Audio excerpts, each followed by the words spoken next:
Guys, may good news at bad news ako sa inyo. Good news, this man kumita tayo na 3 million. Para paano yung mga sarili niya, guys. Bad news, lugi tayo. Aray ko! Dahil dyan, tara, meeting tayo.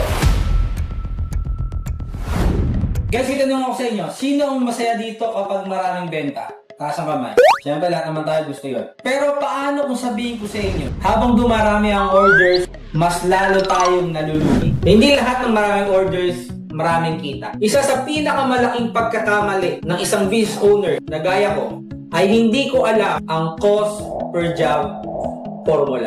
Ang alam ko, may pumasok na pera. Pero hindi nila alam magkano ang lumabas. Kapag hindi mo alam ang cost mo, customer ang magdidikta ng presyo mo. Simple lang, bago ka tumanggap ng orders, alamin mo muna ano talaga ang gastos mo. Kasama ang materyales, labor, kuryente, packaging, commission, rent, maintenance, at iba pang hidden cost. Ang hindi natin kinumpute, yon ang kakain ng profit natin. Halimbawa, 500 ang benta ng produkto mo. Pero nakalimutan mong isama yung kuryente, packaging, at labor. Sa huli, hindi pala customer ang binentahan mo. Sa halip, inisponsoran mo ito. Kapag alam mo ang cost per job mo, hindi ka nanguhula ng presyo. Hindi ka mahihiyang tumanggi sa luging project. At malalaman mo saan ka pwedeng magbawas ng gastos. Mas delikado ang presyong hula kaysa presyong mataas. Guys, kapag nagtitipid tayo ng materyales, kapag inalagaan natin ang gamit, kapag iniwasan natin ang pagkakamali o rework, hindi lang kumpanya ang natutulungan natin, pati ang profit ng bawat project. Sa mga kapwa ko, small business owner, huwag tayong mag-base ng price base sa competitor natin. Ang price tayo, base sa sarili nating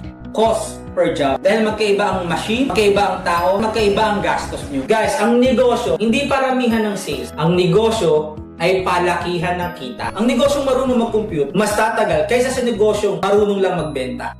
Gumana sa akin, baka gumana rin sa'yo. Bago tumanggap ng order, wag munang isipin kung magkano ang kikitain. Isipan mo muna kung magkano ang gagastusin. Kapag alam mo ang cost per job, hindi ka manghuhula ng presyo. Magpe-presyo ka na parang negosyante. Okay guys, malinaw. Apply natin yan. Meeting dismissed.